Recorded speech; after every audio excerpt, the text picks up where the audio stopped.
வணக்கம் நண்பர்களே, எல்லாரும் நலமாக இருக்கீங்களா? வாழ்க வளமுடன். இந்த பதிவில் நம்ம பார்க்கக்கூடியது ரிஷப ராசியில் பிறந்த நண்பர்களுடைய வாழ்க்கையிலையும் வாழ்வாதாரத்திலையும் வரக்கூடிய மார்ச் மாதம் 1ஆம் தேதியிலிருந்து மார்ச் மாதம் 31ஆம் தேதி வரை உங்களுடைய வாழ்க்கையிலையும் வாழ்வாதாரத்திலையும் இந்த பிரபஞ்சமானது எந்த மாதிரியான மாற்றங்களை தரப்போகுதுன்றது பற்றி தானுங்க முழுமையாக விரிவாக விளக்கமாக ஆதாரப்பூர்வமாக இந்த காணொலியில் நம்ம பார்க்க போகிறோம். அதுக்கு முன்னாடி மேசராசியிலிருந்து மீனராசி வரை எல்லா நண்பர்களும் ராசிக்கு கொடுக்கக்கூடிய முக்கியத்துவம் இந்த நட்சத்திரங்களுக்கு கொடுக்கறது இல்லைங்க. ஒரு ராசியில் பிறந்த எல்லாருமே ஒரே மாதிரியான குணாதிசயங்கள் இருக்கிறதில்லை. ஒரே நட்சத்திரத்தில் பிறந்தவங்களும் ஒரே மாதிரியான குணாதிசயங்கள் இருக்கிறது இல்லைங்க. அப்போது ராசியை விட முக்கியத்துவம் கொடுக்கக்கூடியது உங்களுடைய நட்சத்திரத்துக்கு. ராசிக்குரிய கடவுளுக்கு தான் நம்ம முக்கியத்துவம் கொடுக்குறோம். ரிஷபராசி நண்பர்கள் திருச்சியில் இருக்கக்கூடிய ஸ்ரீரங்கத்துக்கு போயிட்டு வந்தால் நல்லா இருக்கும். ஏங்க அதில் 3 நட்சத்திரம் இருக்குதுங்க, 9 பாதங்கள் இருக்குதுங்க. அந்த நட்சத்திரத்துக்கு ஸ்பெசிஃபிக்காக எந்த கடவுள் எந்த கோவிலுக்கு போனால் நல்லா இருக்குன்றது இதெல்லாம் பார்த்துக்கிடணும் இல்லையா? அப்போது ரிஷபராசியில் வரக்கூடிய நட்சத்திரங்கள், முதல் நட்சத்திரம் கார்த்திகை நட்சத்திரம், சூரிய பகவானுடைய நட்சத்திரம் கார்த்திகை நட்சத்திரம், 2வது பாதம் 3வது பாதம் 4வது பாதம். அப்போது இப்போ நான் சொல்கிறேனுங்க, இதை கேட்டுட்டு நீங்கள் முயற்சி பண்ணி பாருங்கள். கண்டிப்பாக உங்களுக்கு திருப்பமுனையாக இருக்கும், திருப்திகரமாக இருக்கும். கார்த்திகை நட்சத்திரத்தில் பிறந்த நண்பர்கள் ராஜகாளி அம்மனை வழிபடுங்க. பொருளாதாரத்தில் பாதிப்பு இருக்குது, கடன் பிரச்சனை இருக்குது, வாழ்க்கையும் சரியில்லை வாழ்வாதாரமும் சரியில்லைன்னு சங்கடப்பட்டு இருக்கிற கார்த்திகை நட்சத்திரத்தில் பிறந்த நண்பர்கள் ராஜகாளி அம்மனை வழிபடுங்க. உங்களுடைய வாழ்க்கை எப்படி இருக்குது, வாழ்வாதாரம் எப்படி இருக்குதுன்ட்டு ஒரு 3 மாதம் கழிச்சு எனக்கு சொல்லுங்க. அதன் பிறகு ரோகிணி நட்சத்திரத்தில் பிறந்த நண்பர்கள் கிருஷ்ண பகவானை வழிபடுங்க. அப்போ கிருஷ்ணர் பிறந்த நட்சத்திரம் தானுங்க ரோகிணி நட்சத்திரம். பெருமாள் கிருஷ்ணர் இந்த மாதிரி அந்த விஷ்ணு பகவான் இந்த மாதிரி அந்த பெருமாளுடைய அவதாரத்தில் எந்த அவதாரமாக இருந்தாலும் பரவாயில்ல, ஆனாலும் அந்த கிருஷ்ணருடைய திருத்தலம் அந்த கிருஷ்ணரை வழிபடும் பொழுது 100% சாதகமாக இருக்கும். ஏன்னா பெருமாளுடைய அவதாரம் எந்த அவதாரமாக இருந்தாலும் பரவாயில்லன்ற ஒரு வார்த்தை சொன்னேன், ஆனால் அது தவறு. எப்படின்னா புனர்பூச நட்சத்திரம் எடுத்துக்கிட்டிங்கன்னா ஸ்ரீராமர் பிறந்த நட்சத்திரம், திருவோணம் நட்சத்திரம் எடுத்துக்கிட்டிங்க அப்படின்னா விஷ்ணு பகவான் பிறந்த நட்சத்திரம். அப்போது ஒவ்வொரு அவதாரத்துலேயும் ஒவ்வொரு நட்சத்திரத்தில் தான் பகவான் பிறந்திருக்கார். அப்போது ரோகிணி நட்சத்திரத்தில் பிறந்த நண்பர்கள் ஆண்களாக இருந்தாலும் சரி பெண்களாக இருந்தாலும் சரி, உங்கள் வாழ்க்கையில் மாற்றங்கள் தரணும், மாற்றங்கள் வேணும்னா நீங்கள் வழிபட வேண்டிய கடவுள் கிருஷ்ண பகவான். அதன் பிறகு இந்த மிருகசீரிஷ நட்சத்திரத்தில் பிறந்த நண்பர்கள் இந்திரனை வழிபடுங்க. இந்திரனுக்கு எங்கே சார் கோவில் இருக்குது, எந்த ஊரில் சார் இருக்குது? இந்திரன் வழிபாடு உங்களுக்கு ரொம்ப ரொம்ப சிறப்பான ஒரு விஷயம், அல்லது இந்திரனுடைய ஸ்லோகம். அதுபோக இந்த ரிஷப ராசிக்குரிய கடவுள் சுக்கிர பகவான். நான் முதல்ல சொன்ன மாதிரி திருச்சியில் இருக்கக்கூடிய ஸ்ரீரங்கம், இதெல்லாம் ஒரு புறம் இருக்கட்டும். ரிஷபராசி நண்பர்களுக்கு மார்ச் மாதம் சாதகமாக பாதகமாக உங்களுடைய ராசிக்கு 10வது பாவகத்தில் சுபஸ்தானாதிபதி, அற்புதமான ஒரு கிரகம், சுபஸ்தானாதிபதி வரக்கூடிய ஒரே மாதம் இந்த மார்ச் மாதம், பிப்ரவரி மார்ச் 2 மாதம். அப்போது உங்களுடைய ராசியாதிபதி தொழில் ஸ்தானாதிபதியோட மட்டும் இல்லை, தனஸ்தானாதிபதியோட சேர்ந்து இருக்கிறாரு. சுபஸ்தானாதிபதி தான் அங்கே வலுவாக இருக்கிறார். தனஸ்தானாதிபதி பலவீனமாயிட்டார், அஸ்தமனமாயிட்டார். ஏன்னா சுபஸ்தானாதிபதினு சொல்லக்கூடிய சூரிய பகவான் 316 டிகிரியில் சதய நட்சத்திரம் 3வது பாதத்தில், தொழில் ஸ்தானாதிபதி 315 டிகிரியில் சதய நட்சத்திரம் 3வது பாதம், தனஸ்தானாதிபதி 317 டிகிரியில் சதய நட்சத்திரம் 4வது பாதம். அப்போது தனஸ்தானாதிபதியும் தொழில் ஸ்தானாதிபதியும் சுபஸ்தானாதிபதியோடு சேர்ந்து அஸ்தமனம் ஆயிட்டார். அப்போ சுபஸ்தானாதிபதியோடைய பவர் தான் அதிகமாக இருக்குது. வாகனம் வாங்குங்க, தப்பே வராது. வீடு வாசல் இல்லைன்னு நினைக்கிறீங்களா, இந்த நேரத்தில் கடன் பட்டாவது செய்யுங்க. சுபஸ்தானாதிபதி ரொம்ப வலுவாக இருக்கிறார். அதனால் விரைய செலவுகள் செய்யணும்னு நினைக்கிறீங்களா? நீங்கள் வாகனம், நான் ஒரு செகண்ட் ஹேண்டில் ஒரு பைக்கை பார்க்குறேனுங்க, இல்லை ஒரு காரு பார்க்குறேனுங்க, நான் சொல்கிறேன் செகண்ட் ஹேண்டு வேண்டாம், புதுசே வாங்குங்க. அது உங்களுக்கு மாற்றம் வருதா வரலையான்னு பாருங்கள். எல்லோரும் நினச்சிக்கிட்டு இருக்கிறவங்க நிறைய பேர் இருக்கிறாங்க. ஒரு பைக்கு வாங்குகிறோம் நம்ம தேவைக்கு, இல்லை நம்ம ஒரு காரு வாங்குகிறோம் நம்ம தேவைக்குன்ட்டு. ஒரு சில வாகனங்கள் தான் ஒருத்தருடைய வாழ்க்கையே திருப்பமுனை ஆக்குறது.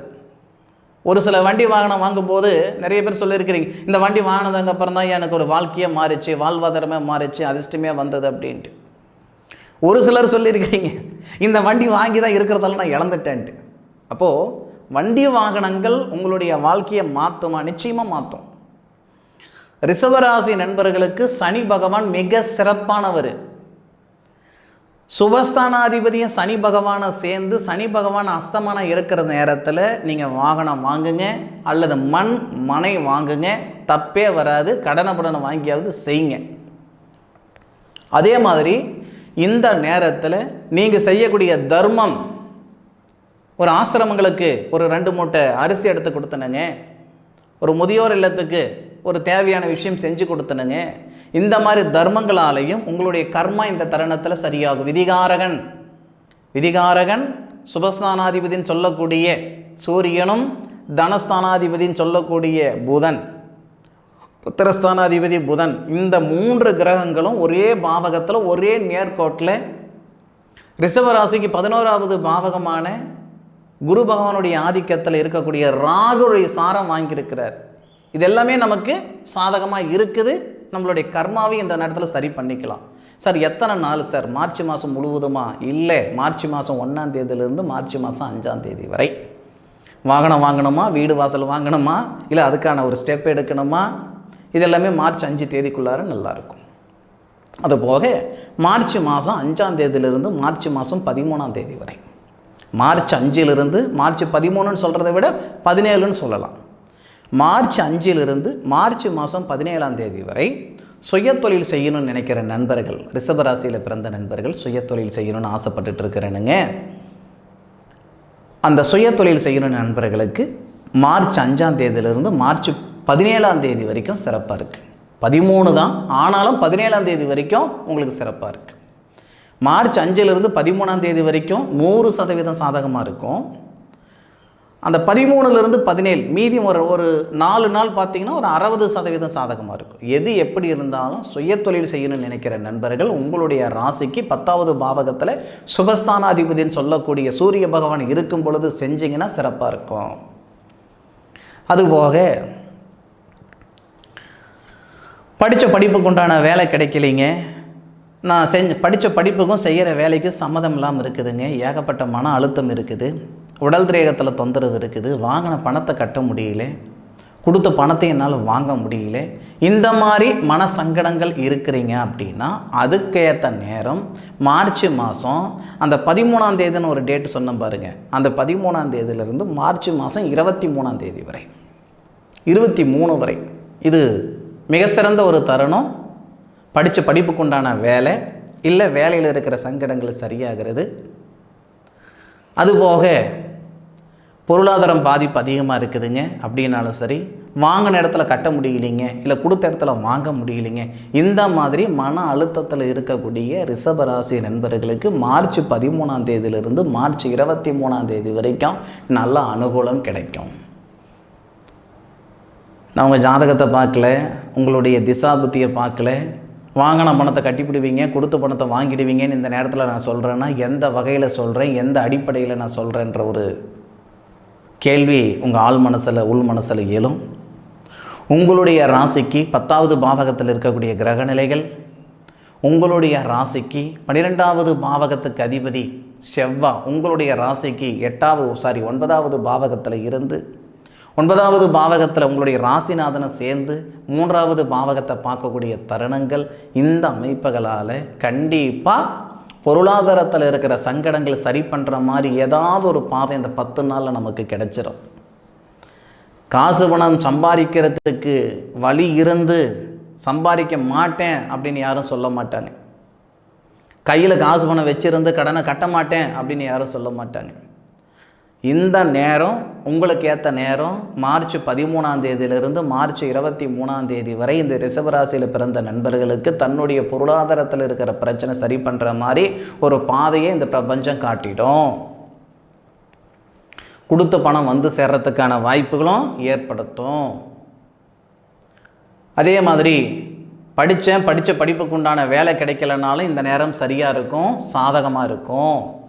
வெளிநாட்டில் இருக்கிறேனுங்க, எந்த வேலைக்காக வந்தனோ அந்த வேலை கிடைக்கல, கிடைச்ச வேலையெல்லாம் பண்ணிக்கிட்டு இருக்கிறேனுங்க.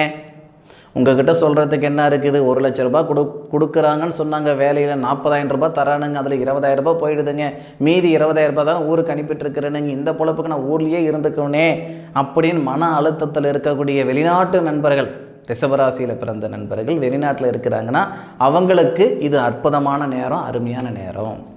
10வது பாவகத்தில் இருக்கக்கூடிய கிரகநிலைகள் உங்கள் ராசிக்கு 4வது பாவகத்தை பார்க்குறாங்க, சுபஸ்தானத்தை பார்க்குறாங்க.